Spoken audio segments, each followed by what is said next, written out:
Hi friends, ఈరోజు మళ్ళీ chicken curry చూపించబోతున్నానండి. ఇంకో స్టైల్లో ట్రై చేయండి, చాలా బాగుంటుంది. నా ఛానల్లో చాలానే ఉన్నాయి, కాకపోతే ఇది కాస్త స్టైల్ మార్చి మసాలా మార్చి చేశాను. ఎన్ని రకాలుగా చేసినా మార్చి చేస్తుంటే ఒకటే కర్రీ డిఫరెంట్గా మారిపోతుంది. మీరు ట్రై చేస్తూ ఉండండి, నచ్చితే లైక్ చేయండి. వంటలు వీడియోస్ సపోర్ట్ చేస్తూ సబ్స్క్రైబ్ చేసుకోండి. చూడండి కర్రీ ఎంత బాగుందో, టేస్ట్ కూడా చాలా యమ్మీగా ఉంటుంది. మీరు ట్రై చేయండి ఫ్రెండ్స్, నా వీడియోస్ చూసి. ఒకసారి ఇప్పుడు ప్రాసెస్లోకి వెళ్ళిపోదాము. స్టవ్ మీద డేక్షా పెట్టుకొని 5 స్పూన్స్ అంతా ఆయిల్ వేసుకోండి. నేను 1 kg చికెన్ కర్రీ చేస్తున్నాను. పెద్ద స్పూన్తోనే 5 స్పూన్స్ అంతా వేసుకొని ముందుగా ఆయిల్లో ఆనియన్స్ వేసుకుంటున్నాను. 2 మీడియం సైజు ఉల్లిపాయలు కట్ చేసుకున్నాను, పొడవుగా వేసేసుకొని అవి బాగా ఫ్రై అవుతూ ఉన్నప్పుడు దానిలో ఒక 1 స్పూన్ అంతా జీలకర్ర వేసుకుంటున్నాను. వేసేసుకొని హై ఫ్లేమ్లోనే పెట్టుకొని చక్కగా ఫ్రై చేసేసుకుందాము. కలర్ మారితే సరిపోతుంది, మరీ డీప్గా అవసరం లేదు. ఇంకా నేను చూపించే టెక్స్చర్ వస్తే సరిపోతుంది. ఇంకా ఎప్పుడు ఒకటే కర్రీనా అని ఫీల్ అవ్వకుండా ఇలా మసాలాస్ కానీ ఇంకా గ్రేవీస్ కానీ మార్చి చేసుకుంటే మన కర్రీ ఎప్పుడు చేసిన విధంగా కాకుండా కాస్త డిఫరెంట్గా వస్తుందన్నమాట. పచ్చిమిర్చి టొమాటో కూడా చక్కగా వేసేసుకొని ఫ్రై చేసేసుకుందాము. దానిలో ఇప్పుడు నేను అల్లం పేస్ట్ చిన్న స్పూన్తో కాబట్టి ఇన్నిసార్లు పడుతుంది. పెద్ద స్పూన్తో అయితే 1 స్పూన్ అంత వేసేసుకోండి. వేసుకొని హై ఫ్లేమ్లోనే పచ్చివాసన పోయేంతసేపు ఫ్రై చేసేసుకోండి. 3 to 4 మినిట్స్లో ఈజీగానే పచ్చివాసన పోతుంది. కరివేపాకు 2 రెమ్మలు వేసేసుకొని చక్కగా మిక్స్ చేసేసుకుందాము. ఈలోపు మన చికెన్ని కట్ చేసి క్లీన్ చేసి పక్కన పెట్టేసుకున్నాను. 1 kg చికెన్ అనమాట. నేను చూపించే క్వాంటిటీస్ అంతా 1 kg చికెన్కి కరెక్ట్గా ఉంటుంది. మీరు ఒక్కసారి ట్రై చేస్తే మీకు నెక్స్ట్ టైం నా వీడియోతో పని ఉండదు, మీకై మీరే చేసేస్తారు. ఏ కర్రీ అయినా సరే ఒక్కసారి చూస్తే చాలు, నెక్స్ట్ టైం మన స్టైల్లో ఈజీగా చేసేసుకోవచ్చు. మీకే అలవాటు అయిపోతుంది. వంటలు అనేవి ఒకళ్ళు చెప్తే రాదు, ఒక్కసారి చూసి నెక్స్ట్ టైం మీరు ట్రై చేయండి. ఆ నెక్స్ట్ టైం మీ స్టైల్లో మీరే చేయగలుగుతారండి. ఇదిగోండి మసాలా చూపిస్తున్నాను చూడండి. క్లియర్గా మిక్సీ జార్ తీసుకొని నువ్వులు ఒక 1 స్పూన్ వేసుకుంటున్నాను. తెల్ల నువ్వులు వేసేసుకొని ధనియాలు గరం మసాలా పౌడర్ అనమాట, అది 2 కలిపిన పౌడర్ 1 స్పూను సరిపోతుంది. ఇదేమో మిరియాల పొడి చిటికెడు వేసుకోండి, ఎక్కువగా వేయద్దు, ఘాట్ అయిపోతుంది. చిటికెడు సరిపోతుంది. నేను చూపించాను కదా, 1/2 స్పూను ఆ స్పూన్లో. ఇంకా జీలకర్ర ఒక 1 స్పూను వేసేసుకొని ముందుగా వీటిని పౌడర్ పట్టేసుకొని ఆ పౌడర్లో ఇప్పుడు నేను చూపిస్తున్నాను చూడండి. వెల్లుల్లి ఒక గర్భం, ఒక పచ్చిమిర్చి, 3 ఎండుమిర్చి సరిపోతాయి.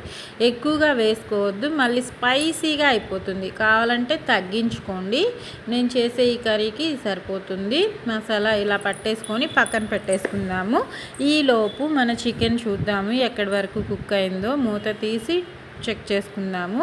నేనైతే లో ఫ్లేమ్లోనే పెట్టేసుకున్నాను, బాగా కుక్ అవుతుంది లో ఫ్లేమ్లో. చూడండి బాగుంది కదా. నేను ముందుగా పసుపు కానీ ఉప్పు కానీ వేయలేదు, ఇప్పుడు వేసుకుంటున్నాను. పసుపు ఒక 1/2 స్పూను, ఉప్పు ఒక 1 స్పూన్ వేసుకుంటున్నాను. కారం కూడా 1 స్పూను. మనం మసాలా పౌడర్లో వేసాం కదా ఇంగ్రీడియంట్స్, ఎండుమిర్చి అవి ఎక్కువగా వేసుకోకండి. మీ కారము మీ స్పైస్ని బట్టి వేసుకోండి. ఇంకొద్దిగా వేసుకొని చక్కగా మిక్స్ చేసుకొని మూత పెట్టి లో ఫ్లేమ్లో ఇంకొక 10 మినిట్స్ కుక్ చేసుకుందాము. మూత తీసి చూస్తే చూడండి కుక్ అయింది కదా. ఈ టైంలో ఉప్పు వేస్తున్నాను. ఉప్పు ఒక 1 స్పూన్ అంతా వేసేసుకొని చక్కగా మిక్స్ చేసేసుకుందాము. మనం మిక్సీ పట్టి పెట్టుకున్నాం కదా మసాలా పౌడరు, అది కూడా ఈ టైంలో వేసుకొని తగినన్ని వాటర్ వేసుకుందాము. ఎందుకంటే మనం ఈ మసాలా వేసినప్పుడు గట్టిగా అయిపోయి గ్రేవీ అంతా వెళ్ళిపోతుంది, అడుగు పట్టేసే ఛాన్సెస్ ఉంటాయి. ఒకసారి మిక్స్ చేసేసుకొని మసాలా కర్రీకి పట్టేలాగా అప్పుడు వాటర్ వేసుకుందాము. 1/2 లోటా కానీ 1 లోటా కానీ వేసేసుకోండి. ఎందుకంటే మనం వాటర్ వేసాక హై ఫ్లేమ్లో పెడతాము, అందుకే నేను చెప్తున్నాను కదా.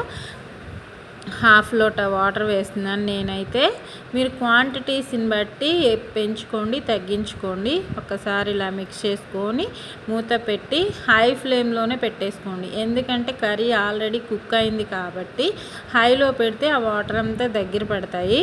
ఇంకా మళ్ళీ దీనిలో ఇంకో మసాలా అని చెప్పాను కదా, అది కూడా ఇప్పుడు ప్రిపేర్ చేసుకుందాము.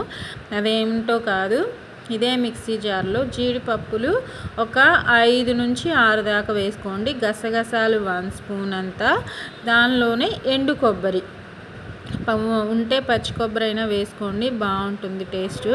ఎండు కొబ్బరి 1 స్పూన్ అంత వేసేసుకుంటున్నాను. అది కూడా పేస్ట్లా పట్టేసుకోండి. పేస్ట్లా పట్టేసుకొని చూడండి హై ఫ్లేమ్లోనే పెట్టుకున్నాను. దగ్గర పడింది, వాటర్ బబుల్స్ వస్తుంది కదా. ఈ టైంలో ఇంకా మిక్సీ పట్టుకున్న ఆ పేస్ట్ మిశ్రమాన్ని వేసేసుకొని చక్కగా మిక్స్ చేసుకొని మళ్ళీ ఇది వేసాక మూత పెట్టి మీడియం ఫ్లేమ్లోకి మార్చుకోండి. ఎందుకంటే ఈ గ్రేవీ అంతా దగ్గర పడిపోతుంది. హైలో పెట్టామంటే మాడిపోయే ఛాన్సెస్ ఉంటుంది, అడుగు పట్టేస్తుంది. ఉప్పు కారాలు ఈ టైంలో చెక్ చేసుకోండి. నాకు సరిపోయింది అనిపిస్తుంది, ఒకవేళ సరిపోకపోతే మీరు చెక్ చేసుకొని వేసుకోండి ఫ్రెండ్స్. ఒక 15 మినిట్స్ మీడియం టు లోలోకి మార్చుకుంటూ చేసుకోండి. ఆయిల్ పైకి తేలింది కదా, మన కర్రీ అయితే రెడీ అయిపోయినట్టే. ఇంకా కొత్తిమీర వేసుకొని సర్వ్ చేసుకోవడమే. నేనైతే వేడి అన్నంతో తిన్నాను. వైట్ రైసే చేశాను ఈసారి.